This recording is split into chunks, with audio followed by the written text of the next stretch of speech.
Udah ngopi teman-teman?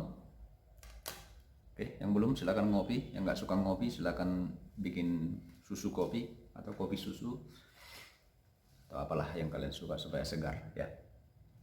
Baik, untuk menambah kesegaran kita,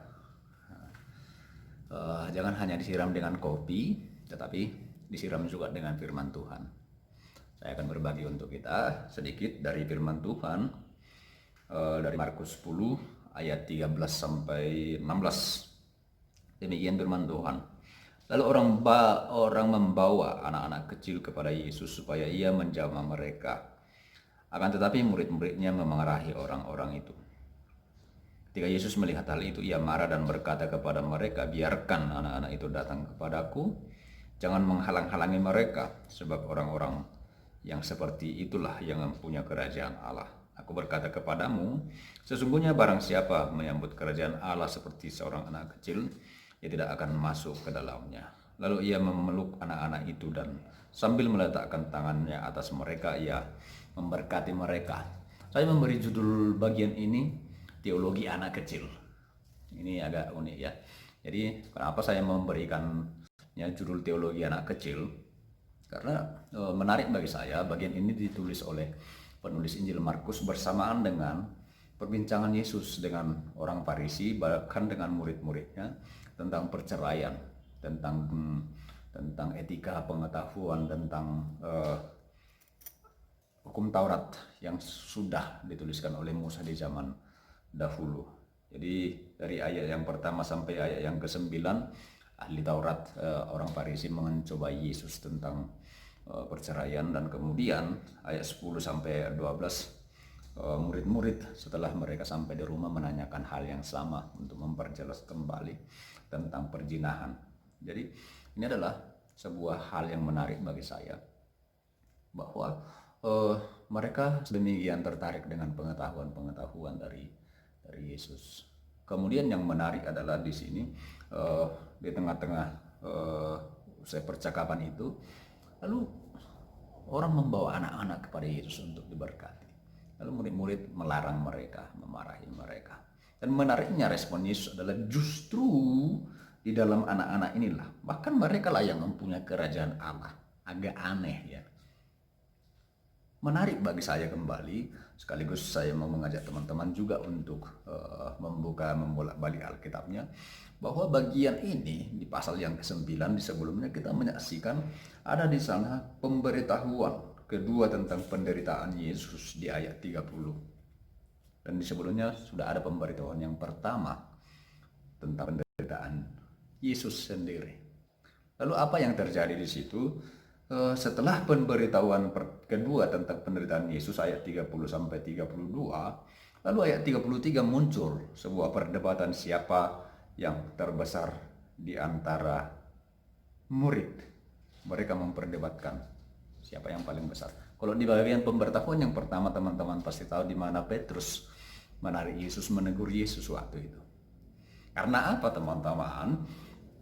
Sekali lagi, bahwa apa yang mereka pahami tentang kerajaan Allah yang dibawa oleh Kristus adalah kerajaan politik dunia ini. Dalam konteks waktu itu mereka sedang dijajah oleh Romawi, hidup mereka menderita, lalu mereka menanti-nantikan yang dinubuatkan dari keturunan Daud. Mereka merindukan kembali kehidupan sama seperti kehidupan pemerintahan Daud, kesejahteraan mereka. Lalu makanya wajar ketika Yesus memberitahukan pemberitahuan kedua tentang penderitaannya, lalu mereka memperdebatkan siapa yang terbesar, bahwa yang mereka perdebatkan adalah siapa nanti yang akan mengisi posisi tertinggi seandainya Yesus ini jadi pergi mati. Lalu kemudian di pemberitahuan yang ketiga, perhatikan ayat 32 pasal yang ke-10. Di situ pemberitahuan ketiga tentang penderitaan Yesus. Apa yang terjadi di kisah selanjutnya ayat 35? Permintaan Yakobus dan Yohanes. Mereka meminta, yang pertama itu pasal yang ketiga, ayat yang ke-37, perkenankanlah kami duduk dalam kemuliaanmu kelak. Yang seorang lagi di sebelah kananmu dan yang seorang di sebelah kirimu. Pemahaman mereka masih pemerintahan dunia ini, masih kerajaan politik dunia ini. Jadi mereka mengincar-incar jabatan. di dunia ini. Bukankah Yesus sudah sedemikian panjang, sedemikian jauh mengajar mereka, tapi mereka belum juga tahu apa yang dia maksudkan tentang kerajaan Allah itu sendiri. Bahkan mereka belum mengenal siapa Yesus yang mengajar, yang bersama-sama dengan mereka. Lalu kembali kepada topik yang tadi, teologi anak kecil. Kenapa Yesus memarahi justru murid-murid? Jangan halangi mereka. Sebab mereka inilah yang mempunyai kerajaan Allah. Masa sih anak-anak kecil yang mempunyai kerajaan itu? Barangkali mereka juga berpikir demikian. Karena dalam benak mereka masih kerajaan politik dunia, bukan kerajaan surga. Teman-teman sekalian, ini tentu saja versi yang lain sudah sering kita baca dan dengarkan. Tetapi ketika merenungkan bagian ini, saya menemukan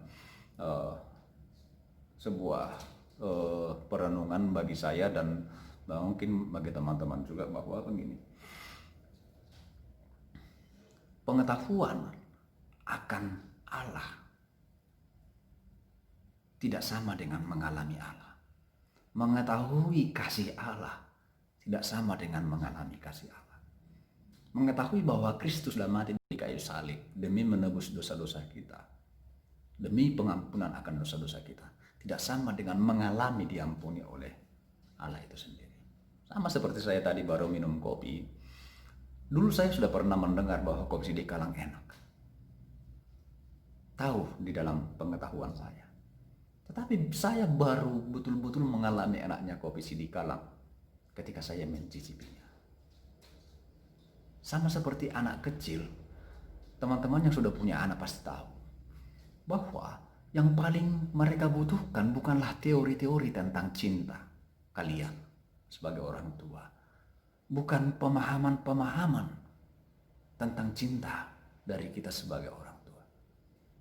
Tetapi yang paling mereka perlukan adalah tindakan cinta yang kita berikan bagi mereka untuk mereka alami. Dan dengan pengalaman itu mereka akan tahu bahwa mereka dicintai, bahwa mereka dikasihi.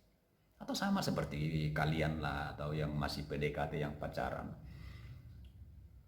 Bukan ucapan-ucapan cinta yang paling utama, tetapi tindakan cinta itu sendiri. Walaupun memang perempuan-perempuan banyak sih yang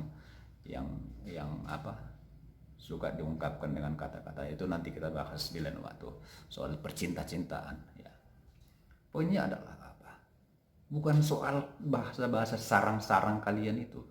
Sebanyak-banyaknya sarangnya kalian kasih, sarang tahun, mereka tidak akan pernah mengalami tahu mengalami cinta dari kalian tanpa tindakan cinta. Maka demikianlah Tuhan Yesus mengatakan bahwa aku berkata kepadamu, sesungguhnya barang siapa tidak menyambut kerajaan Allah seperti seorang anak kecil, dia tidak akan masuk ke dalamnya.